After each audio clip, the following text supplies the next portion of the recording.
let's have dinner. I'm sure you must be hungry. Oh no. Allow me to create a more pleasant atmosphere for us. Pleasant? I'm shivering from a gust of icy wind. He just teleported half of my gas station to a radioactive dump. Or a radioactive dump to my gas station. Looks like my rental apartment. This is Don't Eat the Cashier. And this is kind of a bop. Okay, we got some music. Okay, this is a bit of a... It looked like a bit of dating slash horror slash kind of disturbing but also kind of dating type game. It looked very fun. We're playing this. What are your pronouns? I'm a he, him. Thank you for asking. Your pronouns are he, him. Choose your body type. I'm definitely closer to type 1. You have a body type 1. What is your name? Toby, please. Your name is Toby. Sometimes I really wonder, how did I end up here? Not that I dreamed of a career as a neurosurgeon or an astronaut, but for crying out loud, working at a gas station? On the other hand, money is money. I send out resumes to every conceivable and inconceivable place, applying for every position where I could somehow use my degree in art. 0 responses. I had to swallow my pride and find at least something. Human organisms wanted for work at a gas station. Organisms' duties include selling food for mouth, silence and obedience, household tasks, obeying those who are more ancient, friendly team offers, new and old faces of friends, long indifferent life consumption of nourishment, juicy juices, trips to human places. What? Okay. I found this note stuck to the glass of the bus stop.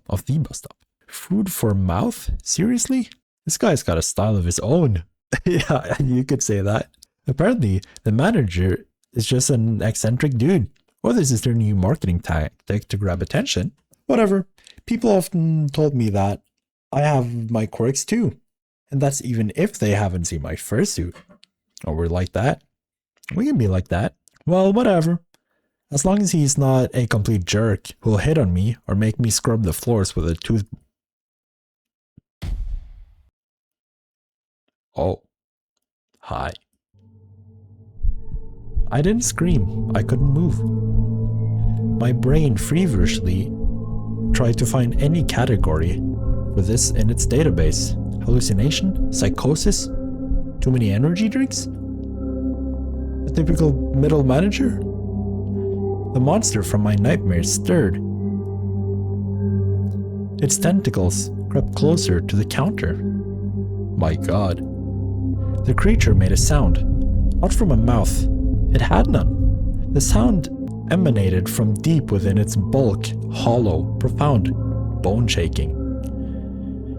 Greetings, organism. I am Bob, the indescribable and the terrifying consumer of worlds. But you, grain of sand, you may call me Manager Bob. Alright. No. This isn't real. I'm dreaming. I need to wake up. You will sell food for mouths and obey me, for I am ancient. Memorize the rules of this establishment, for my patience is as limited as the salary I offer you. Rule number 1. You sell, no matter what. Chicken food for the mouth, gremlin fuel, noodles made from cursed dolls, lottery tickets for extra limb raffles, discount rot, ritual foil, everything must be sold. He points directly at me with that creepy, slimy tentacle. Every miserable unit of currency brings me closer to my triumphant exit from this pitiful hole. I pinched myself, but I didn't wake up. Rule number 2. Be polite to customers. Ignore bald spots in werewolf's fur and watch out for drafts when ectoplasmic energetic entities are in the store. What? But don't let them get too bold. Customers are just walking containers for currency, and they should only pay in monetary units. Payment in existential dread or hair of the dead is not accepted. Many of them come here just to chat because they are idle and purposeless organisms. Your task is to make them part with their currency anyway. That first part there, that is so real. Hey, as someone, I do have a part-time job at a grocery store. Some old people truly do come in just to come talk with you. It's mostly sweet though, as long as they aren't like annoying. But Bob is gone on to something. Bob, as weird as he might be, it might be, I mean, it knows a thing or two. Anyways, it is also your duty to heal organisms if they are injured using special kits. If they die, they can't give away currency.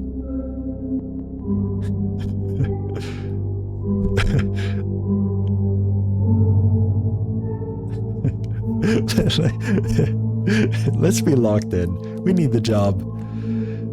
Hold back. Excuse me, dear sir. You seem to have mentioned werewolves and ectoplasm.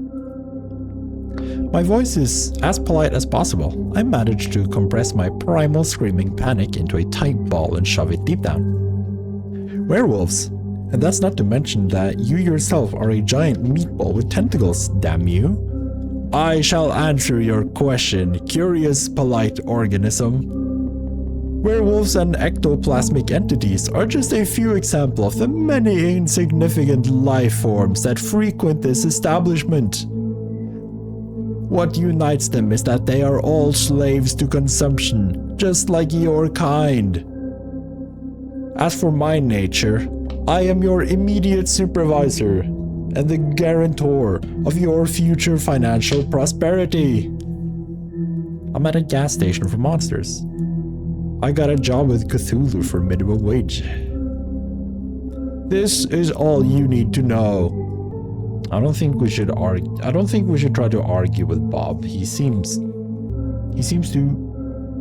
I mean, he's conforming to humanity in the form of running stores and doing commercial trade, but I'm not sure if he conforms to human norms in other ways, such as not killing us. So let's be nice. That is really all I need to know. I fear any more knowledge will surely drive me insane. That's also a good point. For the first time, something resembling approval flickered across Bob's many-eyed face. Oh, we got a heart? Aww. A rare and unexpected display of the grains of wisdom that have not yet left the human species. Embrace your ignorance, let it become your shield and a direct path to the status of Human Employee of the Month.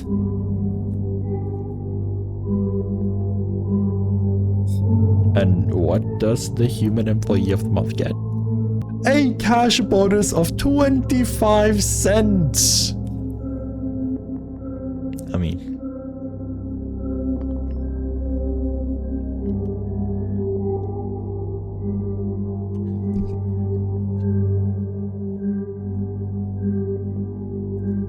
that is a tempting offer.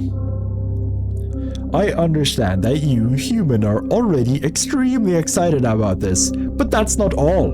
You will also have access to the elite manager's restroom for one full work cycle. During its use, there's only a 7% chance that you will be transported to a dimension of endless pain, suffering, and unimaginable torment. Truly generous. He suddenly places a jar in front of me on the counter. And the last rule, remember, organism, this tip container must be filled with money by the end of your wake cycle. If the bottom of the jar is visible, will clean the sanitary rooms with this object in the dimension of absolute horrors and suffering for 2,510 years. Is that a fork? Dog. I couldn't take my eyes off the fork, the potential tool of my eternal servitude. At this moment, my mind fully capitulated. Yes, I was hired by a multi-eyed cosmic architect squid. Yes, my clients will be non-humans. Yes, I'm being threatened with a fork and eternal toilet cleaning. How could anyone clean anything with a fork? The say will happen if you even think of escaping before the end of your work contract. My ocular sensorium perceives the subtlest of matters. It will detect you in any corner of this pitiful planetary sphere. Crap, I'm stuck here. I'm in a trap. Do you understand, organism?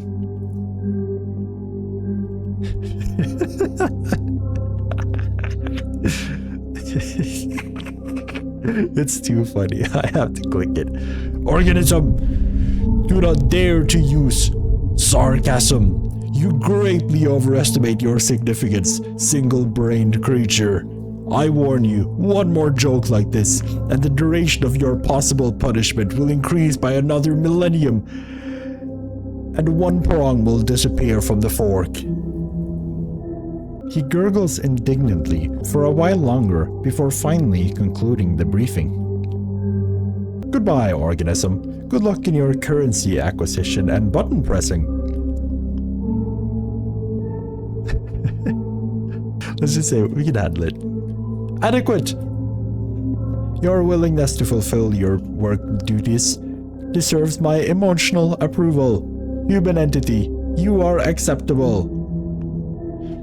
If you expect a monetary reward instead of an emotional one, you need to immediately reconsider your moral compass. Greed is a highly condemned trait for a human organism. This concludes the briefing. Remain as polite an organism as you are, and no more inappropriate jokes. He didn't turn around as a human would. His tentacle simply shifted his entire mass in another direction with a soft gurgling sound, and he waddled across the linoleum. Finally, he left me alone. The silence at the gas station was broken only by the hum of refrigerators containing juicy juices, and the buzzing of the neon lamp above my head. I stood in the same spot, as if rooted to the ground. My breath returned to me in a sharp, uneven gasp. My hands were shaking. The tip jar, which I needed to fill to avoid ending up in a dimension of ancient horrors, still stood proudly on the counter. Okay, so, what just happened? Option 1. I've gone insane. That's the most logical conclusion. Prolonged stress from job hunting, malnutrition, nerves, anxiety, a disturbed sleep schedule. My brain just malfunctioned. Yes, that's it. I'm gonna wake up on my couch in my dingy rented apartment. I pinched myself again, and nothing. I scanned the room once more. It smelled of gasoline and old coffee. It was still absurdly real. And that meant everything he said. It was all true. Werewolves, vampires, tips, the fork. A hysterical mix of laughter and a scream of terror welled up in my throat. But I held it back. I needed to get through this. I needed to... Oh no. Don't tell me that's the first customer. Bells? What the hell? Shit. Where in the hell did this clown come from? It took great effort not to look away.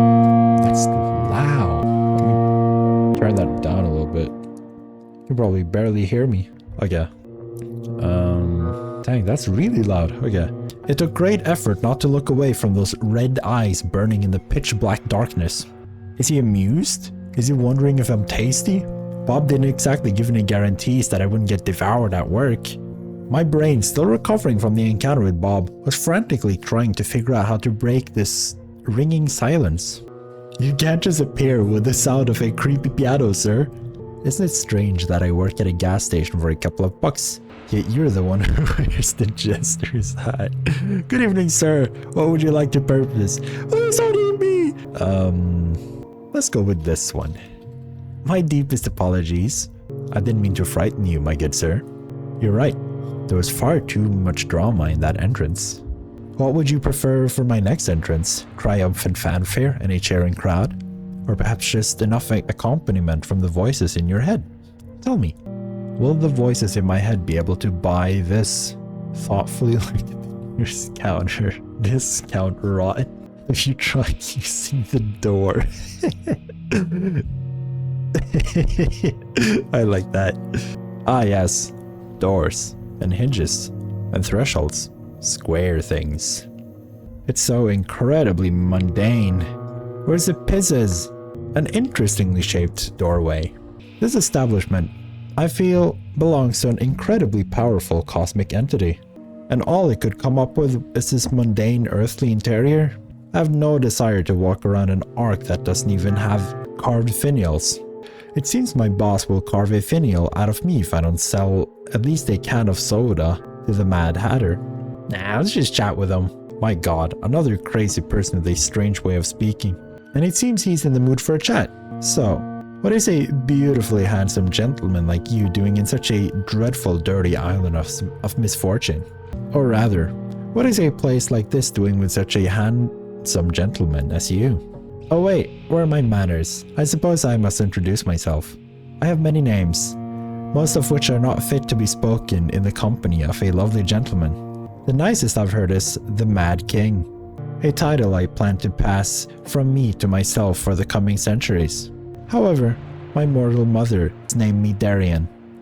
Dayron. Okay. Dayron.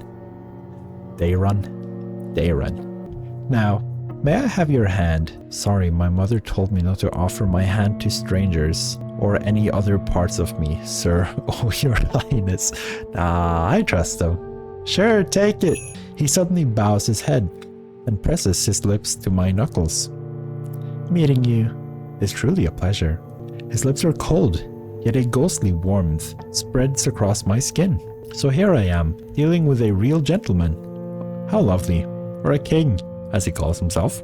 Of the kings and emperors locked in their soft chambers, this one has probably found a way to escape.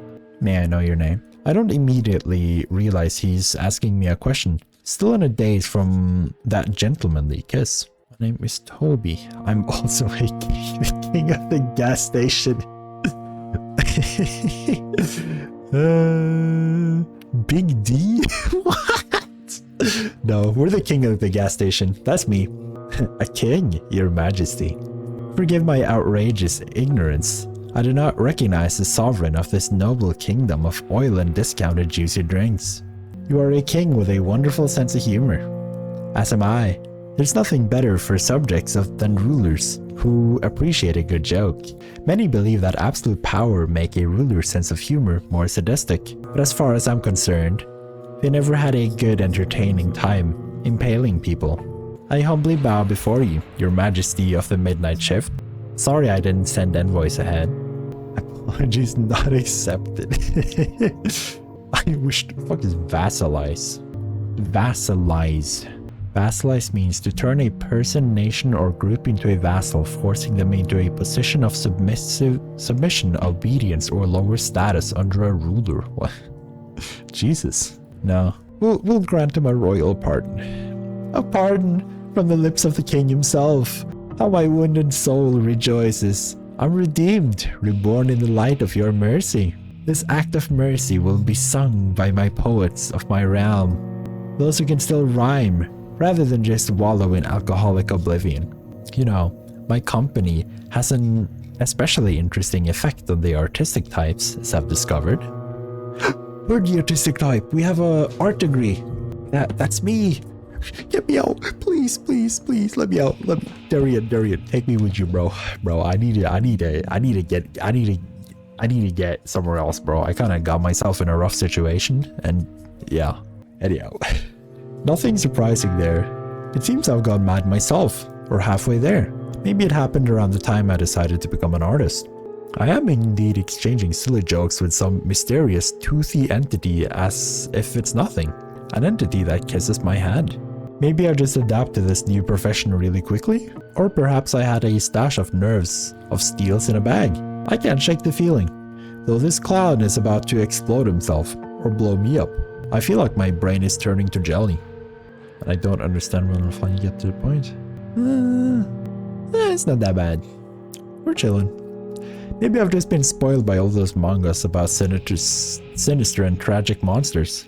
Though the only tragic thing about this client so far is his tragic unwillingness to buy my discount rot. So let's finally get to the purpose of my visit. Finally.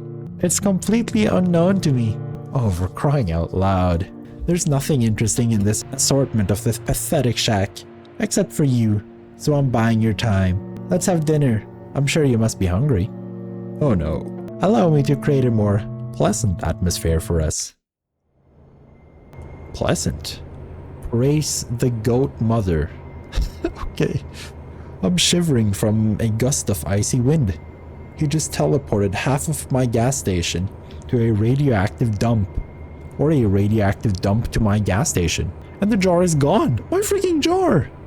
Looks like my rental apartment. My dear, I suspected your life hasn't been easy.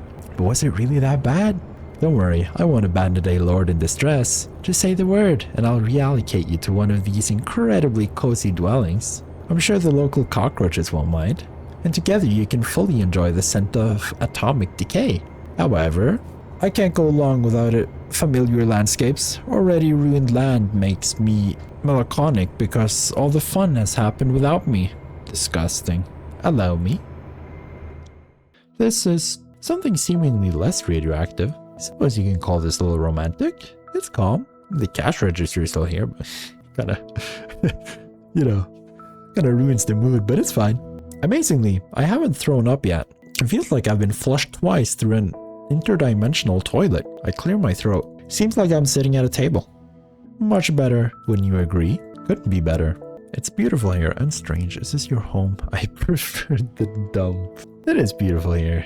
Words of a true poet, Toby. My two favorite categories, strange and beautiful. This place is much more than a home. It's my cage and my greatest canvas for creativity. Every ugly tree, every mad toad, every eye-bearing mushroom.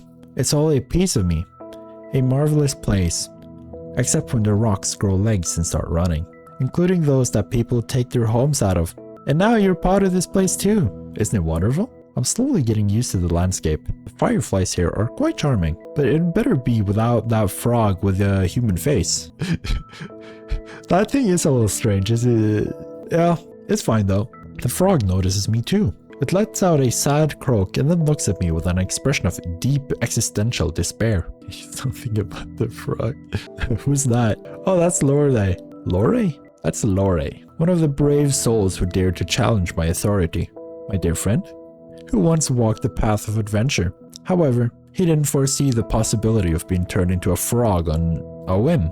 He even tried to wield a sword with his tiny froggy legs. Fought to the end, a true warrior. Now, however, his foes are mosquitoes and bigger frogs. Tell me, dear, does he bother you? His little existential froggy crisis? I mean, is it ruining the ambience? He looks at me with an interested expression. Hold on, I don't want to make a decision yet. What exactly did Lore do? Yeah, what did he do? What did his walking sack of manure do besides trying to kill me? Oh, plenty. He swung a sword blazing with righteous fury, or some such nonsense. He dared to come to my home, a world born of my shattered mind, and dictate what the natural order should be. Such an audacious, vile creature. He made such repulsive noises, clanking, grumbling, shouting, praying, threatening, moralizing. The last part was the hardest to endure, but as it turns out, holiness doesn't prevent frogification. Or chairification. I found various uses for Lore over the years of our friendship. Oh, the fall of the great Lore. The funniest Tuesday of the century. A Tuesday filled with pomp, irony, and croaking. Maybe you could break the spell. Perhaps he's learned his lesson. Let's ask. You appeal to my mercy. You think this being has learned his lesson? My dear, you don't understand. This isn't a lesson, it's a joke. And the joke is still very, very funny. However, if you care so much about his fate, you're welcome to take him with you. He can't become a human again. His fragile mind couldn't handle such a transformation a second time. He spent too much time in the body of an ordinary frog. Yeah, I will take Lore. Give him to me. Wonderful. That poor wretch will be waiting for you at your gas station. As a token of my royal. Well, I'm just glad to be rid of that dreary sufferer. So, dinner. I'm sure you must be starving. Traveling between realities must be exhausting. This looks strange, but it smells delicious. Meat with honey? I was expecting worse. You know, that doesn't sound horrible. And next to the meat, a purple soup, possibly made with a less fortunate cashier. Oh. Whether the food is poison or not, if I refuse, His Highness might turn me into a frog too. So I pick up a fork from the table. And this is the most delicious thing I've ever tasted. It's 100 times better than these cheap instant noodles I usually buy in supermarkets. Even the fact that I'm currently in some other universe surprisingly doesn't seem to harm my appetite. It seems you enjoy our cuisine. My chefs have always managed to cook well. On those occasions when I noticed it, I assure you, you won't regret this dinner. At least not for the first half hour after the meal. And what about the second half hour after the meal? Yeah, why are you doing all this? Why? What a delightfully pointless question. Even by my standards. I do it because I can. I do it because the alternate is crushing. Gray. Predictable boredom. Boredom. Boredom. Boredom. I brought you here, Toby, because for the first time in a very, very long time, you are not boring because you fear me less than my subjects do. And you can hold a meaningful, albeit questionable conversation. Unlike my subjects. Let me turn the volume back up. The music's really nice. That's probably fine. Yes. Believe me, when your interlocutor's mind is as sturdy as wet paper, all the joy of conversation quickly evaporates. Maybe it's because you keep turning them into animals. That's exactly what I mean, my dear. What an amazingly insightful observation. You are a thorn in my sinful side. However, it's only a punishment for the most audacious one. Once, a ruler, both god and monster, but no one ever wants to see the other side. And that's truly a pity. What if it's as good as the first side? Or conversely, terrifying? It would be so exciting to find out. I poke at the food with my fork and watch the peculiar scenery from the corner of my eye. A silence hangs between us that might even be called cozy, were I under heavy narcotics. I mean, he likes silly, stupid questions. Let's do that. I bet it's gonna be frog. Glad you asked. It's right here on our plate. Just kidding, but I do need some time to think. Let's see. The riding flea has its own charms. Very disgusting ones. Carnivorous butterflies are beautiful. That's a thing. What do they eat? Like mosquitoes? That's crazy. Okay, the more you learn, I suppose. But they're dumb and noisy. As we know, only what's empty inside makes a noise. Or what's in my head. It's always ringing. I think it's a dog. Well, that was boring. I mean, it's fine. I expected more from you, you know? It loves its owner with its heart, whether they're a saint or a serial killer, and it doesn't notice the difference. It lives in a constant, joyful state of blissful ignorance and misplaced enthusiasm, a creature that finds endless joy in the utterly meaningless. It's truly inspiring. Dogs are the jesters of the animal world, and I adore them for it. Honestly, that was kind of a sick answer. Sure, that's cool. Especially the small, wrinkly ones. And what about you? I was gonna say that. I am the cat. Dude, that's such a baller answer. Cats, to them, we're probably the jesters. Oh, indeed. They are the true rulers of this reality. Tiny, furry gods of apathy and disdain. And we are the obedient, foolish caretakers. But I've been lucky enough to escape their tyranny and instead enjoy my own and feed those around me. I return to my meal, and just as I chew another bite, I hear His Highness' voice. By the way, how does the meal taste? Is the human flesh tender enough? Nice. That is the second game with cannibalism we play on this channel. And I've been uploading for, what, under 2 months? That's one cannibalism game per month. Crazy stat. My fork freezes halfway. Quite. Yes, thank you. Quite tender. I mean, I don't think we should mess around too much. Or be... We should... He likes it when we're chill, I think. And silly. Not as tasty, and I think this answer is very funny. Not as tasty as the one I had the day before yesterday. Chew while looking him in the eye. He doesn't even believe it, bro. I meet his gaze, slowly and with all authority. Place a piece of meat in my mouth and begin to chew without breaking eye contact. I can't remember ever seeing someone so shocked in my life. His mad grin vanishes, his eyes widen, and his own fork freezes halfway to his mouth. For one precious, glorious, sweet moment, the Lord of Chaos is completely and utterly baffled. My dear, you are truly a treasure. You didn't just call my bluff, you raised the stakes to the sky. Yes, I had a feeling too. I had a feeling. I did have a feeling. No, it's certainly not human. It's just venison. As far as I can tell by the taste, not very intelligent. You can tell by the taste how intelligently? Sure. It's definitely not Timmy, our carpenter, who unexpectedly disappeared near the large kitchen cauldron, perfectly sized to fit in. Definitely not. I've personally issued several decrees related to cannibalism, perhaps even concerning its prohibition, but that's beside the point.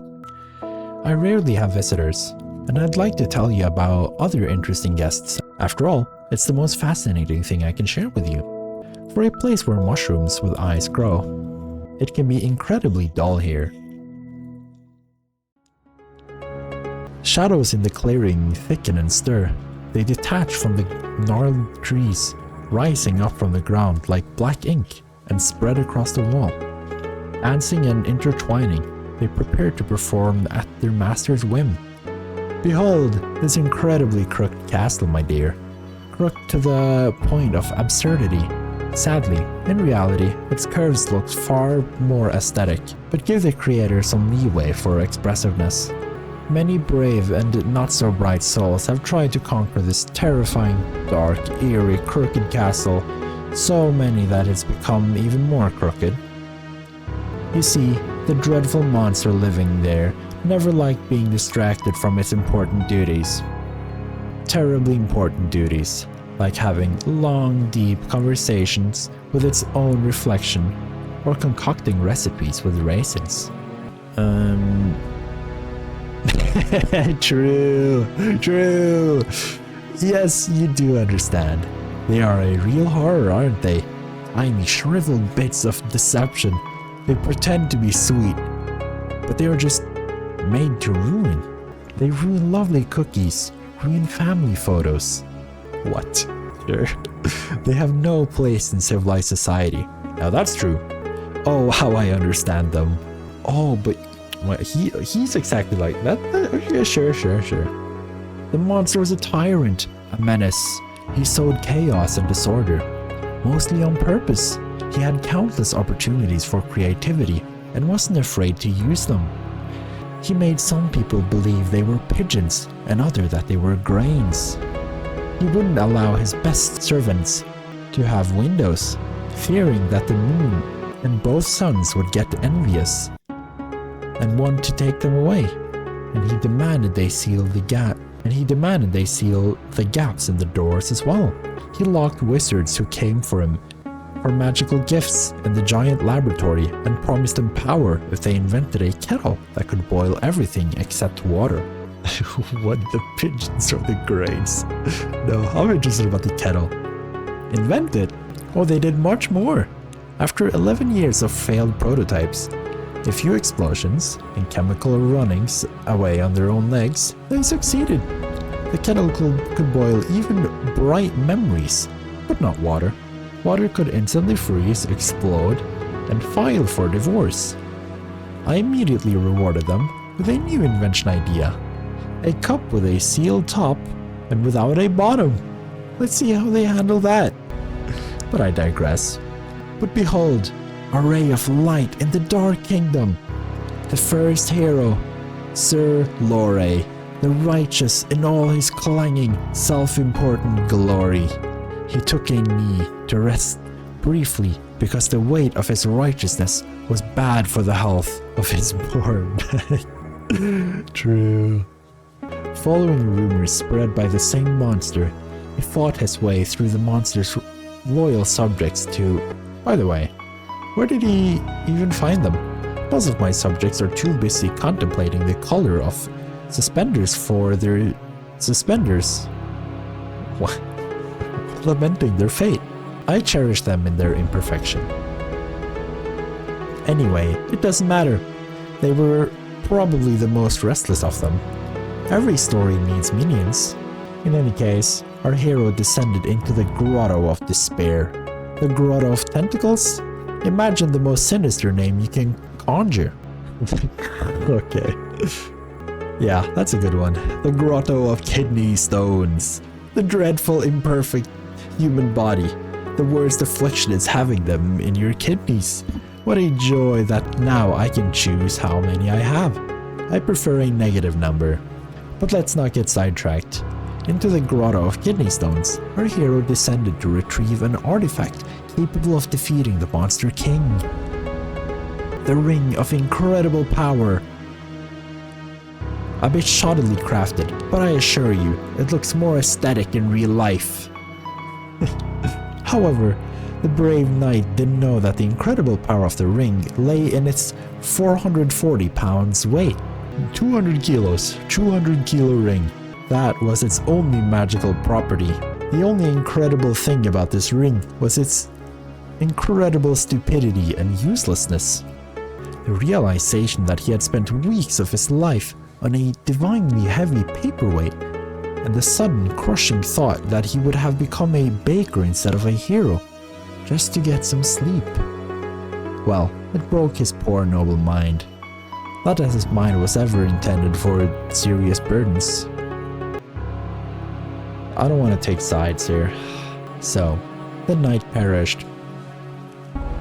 But then, along came Elmer Eagle Eye. They say he earned his nickname by escaping from an enemy fortress. On the third day of his captivity, he noticed that his prison cell was lacking the fourth wall. Good one. The archer of legendary skill who tried to kill me with a precise shot constantly, during breakfast, while bathing, at balls, during sleep, and even while I was devising a plan to get rid of him. The audacity. I just hate killing them. Turning them into madmen is much more fun. And I bestowed a little curse upon the elf as well. I made it so every time he drew his bowstring, he'd hear the most annoying melody to his ears. Elmer was a terrible racist. He hated dwarves. Okay, no, Elmer deserved it. I mean, Lorre was something, but Elmer deserved it. So naturally, the melody became the national anthem of the dwarves, played in a loop by a bagpipe orchestra.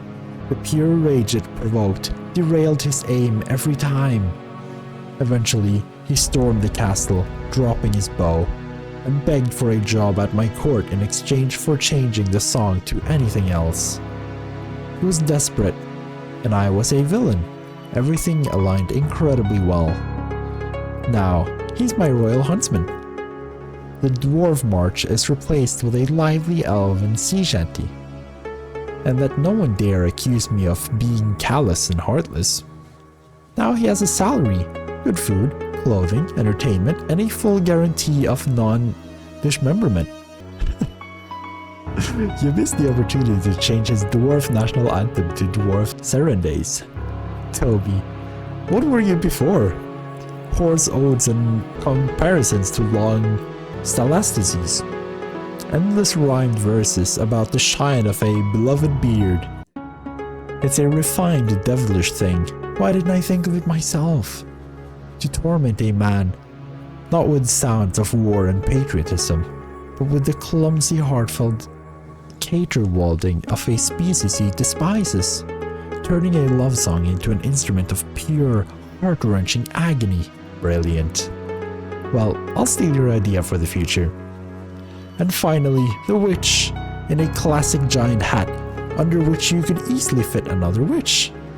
She tried a different approach, seduction. She attempted to charm me, to gain my trust, to become my spouse. A fatal miscalculation. She didn't consider the fact that I never trusted big hats, or people, especially when both come hand in hand. And those who wear suspenders and a belt at the same time. A person who doesn't even trust their own pants certainly doesn't earn the trust of His Highness. Then again, I don't trust His Highness either, but I trust myself, especially the left side of my brain, especially on Thursdays. But back to hats. Hats don't really provoke any feelings in me. No love, no hate, not even mild annoyance. Really, I suggest you quickly develop a strong opinion about them. They say it's a highly entertaining hobby, and useless like any good hobby. I need to do more research into hats first. Meanwhile, the witch was quite overt in her murderous intentions, jingling with all her concealed weapons. Why does a witch need so many hidden blades? She must have been very bad at witchery. In any case, she now resides in my dungeon. And you see, I haven't decided what to do with her yet. Her fate is a blank slate, a story yet to be written. So I offer you the pen. I simply adore random choices. Give me yours, Toby. What punishment befits her? What? Does he really want me to decide what to do with a real person? Can I even save her? And does it matter what I choose? Everything here follows his whims anyways. But as long as I play the circus monkey, I have a chance of getting out of here alive. Maybe I should just entertain him? Damn, what should I do?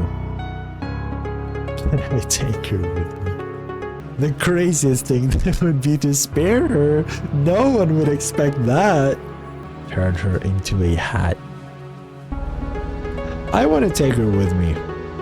There, are you collecting my unsuccessful assassins? How delightful and morbid, a true menagerie of incompetence. First a frog, now a witch. What's next? Will you ask for my racist elf too? That won't do. Damn, what should I do? I don't want to. I think this one's just funny. It's just worded so funnily. A quiet chuckle escapes his lips. Using mercy as a weapon of chaos, are we? To forgive her not out of kindness, but because it's the most illogical, unpredictable, and therefore maddening thing. She'll spend her life waiting for me to change my mind. Waiting for me to jump out from behind a tree and send her back to the dungeon. Wonderful! Such incredible psychological torment. So be it. Well, at least she'll be alive. Yeah, you didn't tell me about the monster. There, who cares about these monsters anyway? I do. If the monsters are the muck, then I'm the pig, you see? How eloquent. Alright, I must admit, this will be my first performance like this. Darian sounds a bit bewildered, it seems. Allow me to just toss my mind up and see how it lands. Oh. Wait, was that the witch? Did he just... Or did we change screens? I'm not sure. Oh well. You see, the monster was originally much more modest and less majestic. But we all have to start somewhere, right? Then my head suddenly became a bit crowded. First whispers, then arguments, then full-fledged discussions that had to be participated in, and involved inanimate objects. Guests in the jar doors, closets, even cookie jars, even every container a potential foe, and I was surrounded by containers. To be fair, sometimes they told funny stories, but why was I so afflicted with this curse? Pondering it drives me mad, even more so. It seems the question is meant for me. Bro, that's mean, what? Calling him inbred? Maybe some ring of yours. I know a ring he has. There, I'm afraid you've confused cause and effect. It's I who drive rings mad, not the other way around. Any poor innocent artifact I happen to touch might start screaming uncontrollably, or trying to ask those around it about the meaning of their lives. No, I'm afraid it's a bit more banal. It's about rotten blood. Too pure, I beg your pardon. My great-grandfather issued a decree forbidding death from old age, and a distant aunt believed a colony of sentient mold was living in their walls, claiming her inheritance. But I always thought that I would be spared this fate. I had to be temporarily isolated to avoid embarrassing guests at the royal balls, with the young prince pointing at the noble lords, saying, "Haha, the gnomes finally got out from under my bed." What a misfortune for the entire family, except those in the line for the throne before me. My death would have solved many problems for my family, and indeed, many of my own problems too. I made a decision. We made it, to be precise. There was already a whole council of us by then.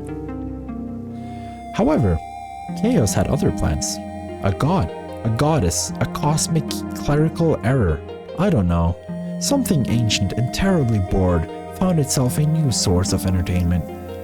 It offered me a throne, my own corner of reality to rule, where the fragments of my mind would become the laws of the land.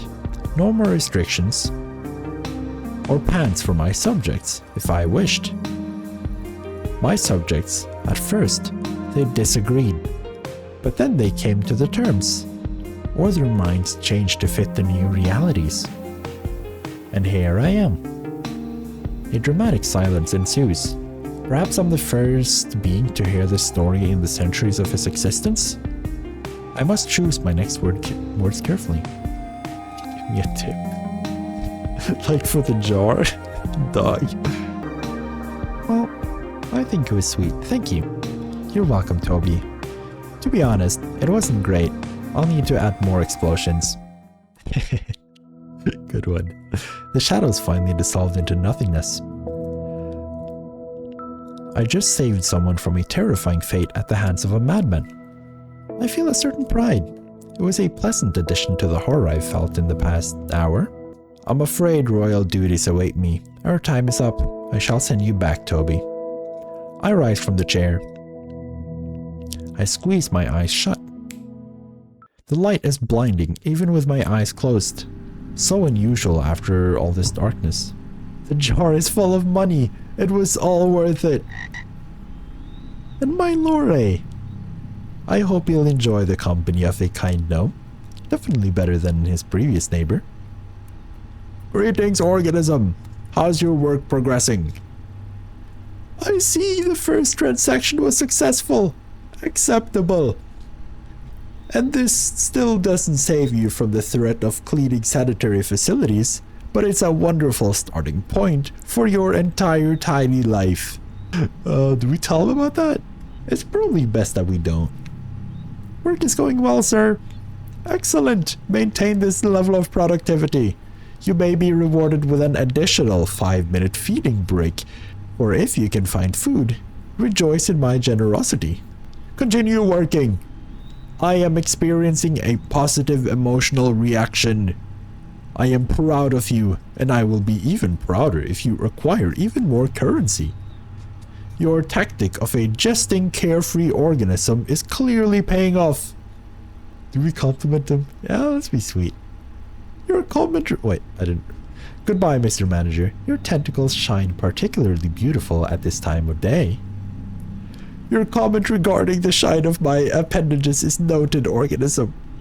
The secret is a meticulous regime of polishing them with void bib okay slime. Goodbye! He slaps across the floor to his office. As soon as Bob's rhythmic wet slaps fade away, a deep silence descends on the station. One moment I'm in a surreal forest, dining on a purple goo with a mad god. The next moment, I'm being praised by a multi-eyed, tentacled monster. Maybe these are just my deathbed hallucinations. God, give me back my bills, my noodles, my arguments with strangers on the internet. Nah, I enjoyed it. The Jester was cool. It was a sick character. I'm an adrenaline junkie. Disgusting. Now I have to deal with that too. In the midst of my contemplation, terrifying sounds emanate from my boss's office. Unfair bills. Unacceptably large numbers. Of course. What else could upset them so much if not that? Steps. Another visitor. This one has decided to come in through the door for a change. He seems unwell. I hope he doesn't knock over my shelves of shampoo with jojoba oil and delicate lilies on his way. Now, this has been going on for an hour. It's 2 a.m. I don't know how long this game is. I will divide this into parts. So I will end this now, and there will be more later. Though, should I have a little mini analysis? Let's have a little mini analysis. Hold up. Okay, what do I think thus far? Well, the writing is really good and really funny. Gameplay is, well, it's just a visual novel, so nothing particular, but that's not the selling point of the game. So I'm not gonna draw anything. Oh yeah, this is the notes of another game I've played. Don't worry about that. Now I think I will talk more about them later because I will have to sit down and actually think about it for a bit. But that Darien guy really interested me. That seems like a really well written, super interesting character. I mean, yeah, as I said, I'm gonna have to sit down and think about stuff and probably look at the footage and like read through the lines. But I mean, there's clearly something about constraints and cages with that guy. I mean, clearly, very, very clearly, there's a lot of symbolism about it. And he talked about it was his family. There was some like he felt, I don't remember what the lines were, but it was something about he definitely felt like, what should I call it, restraint, like he couldn't do certain stuff because of fucking whatever norms, authority, whatever it might be. And he hates that. He clearly does not like that. And well, yeah, he was presented with an opportunity of like, call it chaos, call it complete freedom, call it what you will.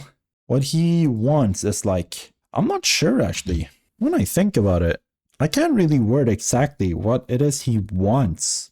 I mean, he likes creative, weird, different, meaningless, but like, just as long as it's different stuff.